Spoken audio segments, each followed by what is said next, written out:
BA पाठ द्वितीय राजनीति विज्ञान MDS यूनिवर्सिटी अजमेर के विद्यार्थियों, मैं डॉक्टर गैब्रियल खान से आचार्य राजनीति विज्ञान राजकीय महाविद्यालय अजमेर।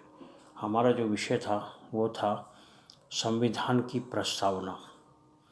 हमने देखा था संविधान की प्रस्तावना में 42वें संविधान संशोधन के द्वारा 1976 42वां संविधान संशोधन कब हुआ था? 1976 को 42वें संविधान संशोधन के द्वारा कुछ और शब्द प्रस्तावना में जोड़े गए, जिसमें हमने पहला शब्द कर लिया था हम भारत के लोग। हम भारत के लोग हमने पिछली क्लास में कर लिया था। आज हम करेंगे दूसरा जो लिया गया है, दूसरे जो जोड़ा गया है वह है संपूर्ण प्रभुत्व संपन्न। एक ही लाइन है, संपूर्ण प्रभुत्व संपन्न कौमा समाजवादी कौमा धर्मनिरपेक्ष कौमा लोकतांत्रिक गणराज्य। संपूर्ण प्रभुत्व संपन्न समाजवादी धर्मनिरपेक्ष लोकतंत्रात्मक गणराज्य या लोकतांत्रिक गणराज्य, ये दूसरा वर्ड है। पहला था हम भारत के लोग, दूसरा है लोक संपूर्ण प्रभुत्व संपन्न समाजवादी धर्मनिरपेक्ष लोकतंत्रात्मक गणराज्य। संविधान की प्रस्तावना में भारत को एक संपूर्ण प्रभुत्व संपन्न संविधान की जो प्रस्तावना है उसमें भारत को क्या माना? भारत को एक संपूर्ण प्रभुत्व संपन्न कौमा समाजवादी कौमा धर्मनिरपेक्ष कौमा लोकतांत्रिक गणराज्य घोषित किया गया है। लोकतांत्रिक गणराज्य घोषित किया गया। इसका तात्पर्य यह, इसका अर्थ यह है कि इसका अर्थ क्या है, इसका क्यों घोषित किया गया? क्योंकि इसका अर्थ यह है कि 26 जनवरी 1950 को भारत की अधिराज्य की स्थिति इंग्लिश में डोमिनियन स्टेटस, अधिराज्य की स्थिति समाप्त हो गई थी। 26 जनवरी 1950 को अधिराज्य की स्थिति समाप्त हो गई थी और भारत संयुक्त राज्य अमेरिका या स्विट्ज़रलैंड की भांति एक संपूर्ण प्रभुत्व संपन्न लोकतंत्रात्मक गणराज्य बन गया था। संपूर्ण प्रभुत्व संपन्न लोकतंत्रात्मक गणराज्य बन गया था भारत। 26 जनवरी 1950 को अधिराज्य की स्थिति समाप्त हो गई थी, डोमिनियन स्टेटस, और भारत अब अमेरिका और स्विट्ज़रलैंड की भांति एक संपूर्ण प्रभुत्व संपन्न लोकतंत्रात्मक गणराज्य बन गया था। अब संपूर्ण प्रभुत्व संपन्न क्या है? पहला पॉइंट जो आया संपूर्ण प्रभुत्व संपन्न, अलग अलग करेंगे चारों पॉइंटों को। पहला है संपूर्ण प्रभुत्व संपन्न। संपूर्ण प्रभुत्व संपन्न का अर्थ है कि आंतरिक या बाह्य दृष्टि से भारत पर किसी विदेशी सत्ता का कोई अधिकार नहीं है। आंतरिक या बाह्य दृष्टि से भारत की सत्ता पर अब किसी विदेशी सत्ता का कोई अधिकार नहीं है, उसका किसी भी प्रकार से कोई अधिकार नहीं है। भारत अंतर्राष्ट्रीय क्षेत्र में अपनी इच्छा अनुसार आचरण कर सकता है। भारत जो है अंतर्राष्ट्रीय क्षेत्र में अपनी इच्छा अनुसार आचरण कर सकता है, अपनी इच्छा अनुसार जो चाहे वो कर सकता है, और वह किसी भी अंतर्राष्ट्रीय समझौते या संधि को मानने के लिए बाध्य नहीं है। किसी भी अंतर्राष्ट्रीय समझौते या संधि को मानने के लिए बाध्य नहीं है। वो बाध्य नहीं है कि किसी भी अंतर्राष्ट्रीय समझौते या संधि को मानेगा। भारत के संविधान में कहीं भी ब्रिटिश शासन सत्ता का उल्लेख नहीं किया गया है। भारत का जो संविधान है उसमें कहीं भी ब्रिटिश शासन सत्ता जो थी उसका उल्लेख नहीं किया गया। ये था पहला। क्या था पहला? संपूर्ण प्रभुत्व संपन्न। संपूर्ण प्रभुत्व संपन्न है अब भारत। आंतरिक दृष्टि से और बाह्य दृष्टि से भारत पर किसी भी विदेशी सत्ता का कोई अधिकार नहीं है। भारत को कोई बाध्य नहीं कर सकता कि अंतर्राष्ट्रीय समझौते या संधि को माने। तो ये संपूर्ण प्रभुत्व संपन्न भारत अब संपूर्ण प्रभुत्व संपन्न हो गया है। दूसरा पॉइंट आता है समाजवादी। समाजवादी क्या है? संविधान संविधान सभा जो थी, संविधान सभा में अनेक सदस्यों द्वारा इस बात पर बल दिया गया, अनेक सदस्यों ने इस बात पर बल दिया कि भारत को एक समाजवादी राज्य घोषित किया जाए।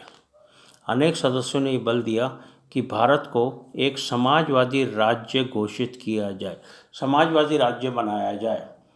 लेकिन सभा के अधिकांश लोगों का विचार था, जो सभा के दूसरे लोग थे, अधिकांश लोगों का विचार था या अधिकांश सदस्यों का यह विचार था कि संविधान को किसी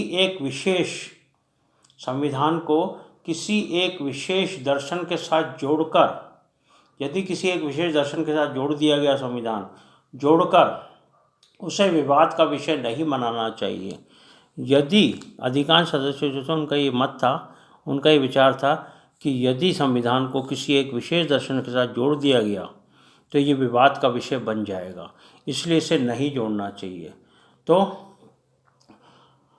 अंत में द्वितीय विचार जो था, दूसरा विचार कौन सा था? अधिकांश लोगों का जो विचार था कि किसी एक दर्शन के साथ नहीं जोड़ना चाहिए। अंत में द्वितीय विचार ही मान्य हुआ, द्वितीय विचार को मान्य हुआ।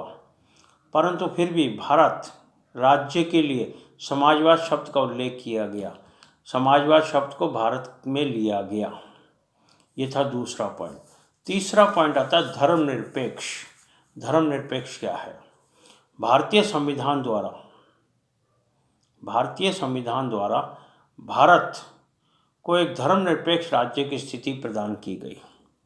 भारतीय संविधान द्वारा भारत को एक धर्मनिरपेक्ष राज्य की स्थिति प्रदान की गई। धर्मनिरपेक्ष राज्य है भारत, राज्य की स्थिति प्रदान की गई, धर्मनिरपेक्ष राज्य की स्थिति प्रदान की गई।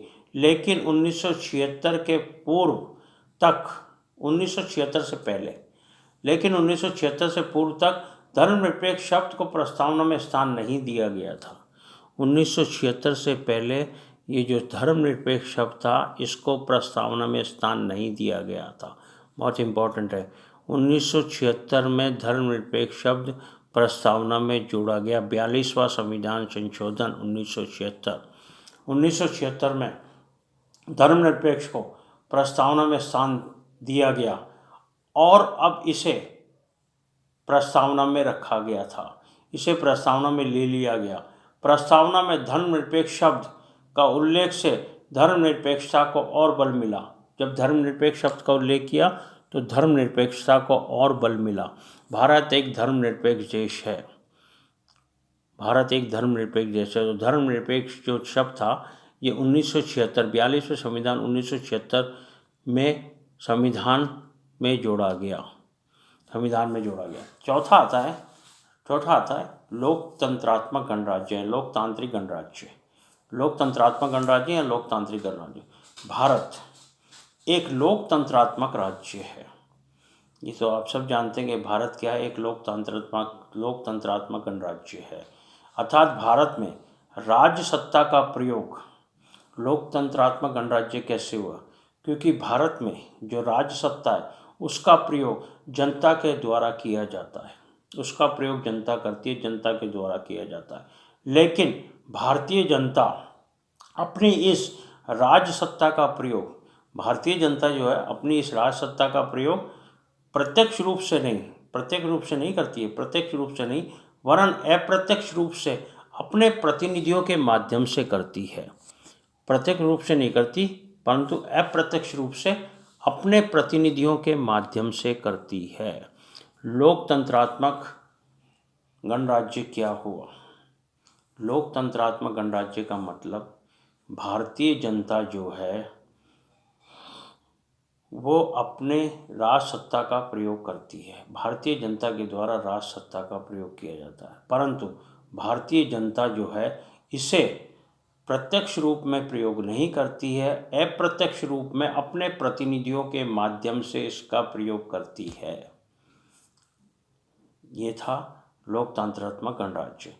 ब्रिटेन जैसे विश्व के कुछ ऐसे लोकतंत्रात्मक राज्य हैं, ब्रिटेन जैसे विश्व के कुछ ऐसे लोकतंत्रात्मक गणराज्य हैं जहाँ राज्य का प्रधान वंशानुगत राजा होता है। जहाँ राज्य का प्रधान कौन होता है?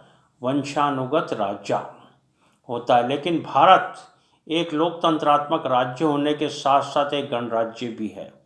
लोकतंत्रात्मक राज्य होने के साथ साथ क्या है, एक गणराज्य भी है। भारतीय राज्य का भारतीय राज्य जो इसका गणतंत्रात्मक स्वरूप इससे स्पष्ट हो जाता है।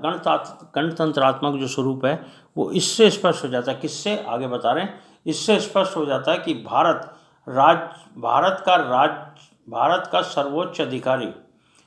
राज्य का सर्वोच्च अधिकारी वंशानुगत राजा ना होकर, सर्वोच्च अधिकारी जो है वो वंशानुगत राजा ना होकर भारतीय जनता द्वारा अप्रत्यक्ष रूप से निर्वाचित राष्ट्रपति है। भारतीय जनता द्वारा अप्रत्यक्ष रूप से निर्वाचित राष्ट्रपति है। तो ये भारत का गणतंत्रात्मक स्वरूप है। लोकतंत्रात्मक है, लोकतंत्रात्मक तो दूसरे राज्य भी हैं। ब्रिटेन भी लोकतंत्रात्मक है, लेकिन वहाँ का राजा क्या है, वहाँ का राजा वंशानुगत, वहाँ का जो प्रधान है वो वंशानुगत राजा है। तो लोकतंत्रात्मक के साथ साथ गणतंत्रात्मक भी जोड़ा गया। गणतंत्रात्मक क्या था, गणराज्य क्या होता है, गणतंत्रात्मक क्या होता है कि भारत का जो सर्वोच्च अधिकारी है वो वंशानुगत ना होकर भारतीय जनता द्वारा अप्रत्यक्ष रूप से निर्वाचित राष्ट्रपति है, अप्रत्यक्ष रूप से निर्वाचित हुआ राष्ट्रपति है। ये था दूसरा पॉइंट, संपूर्ण प्रभुत्व संपन्न समाजवादी धर्मनिरपेक्ष लोकतंत्रात्मक गणराज्य। तीसरा पॉइंट आता है सामाजिक, आर्थिक और राजनीतिक न्याय। सामाजिक, आर्थिक और राजनीतिक न्याय। सामाजिक, आर्थिक और राजनीतिक न्याय क्या है ये? प्रस्तावना के अंतर्गत इन शब्दों के आधार पर संविधान के लक्ष्य का वर्णन किया गया है। प्रस्तावना के अंतर्गत ये शब्द आए हैं। कौन से शब्द? सामाजिक, आर्थिक और राजनीतिक न्याय। इनके आधार पर संविधान के लक्ष्य का निर्धारण किया गया, संविधान के लक्ष्य को बताया गया है।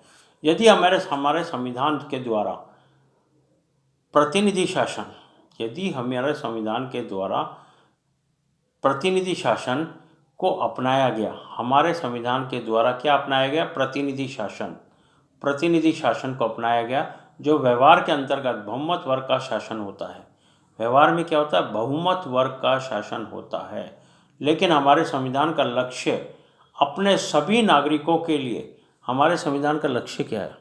अपने सभी नागरिकों के लिए सामाजिक, आर्थिक और राजनीतिक न्याय प्राप्त करना है। सामाजिक, आर्थिक और राजनीतिक न्याय प्राप्त करना है। सभी नागरिकों के लिए सामाजिक, आर्थिक और राजनीतिक न्याय प्राप्त करना है। ये हमारे संविधान का लक्ष्य है। तो ये था इसका थोड़ा सा इंट्रोडक्शन। अब आता है सामाजिक न्याय, फिर आएगा आर्थिक न्याय और फिर आएगा राजनीतिक न्याय। कल करेंगे।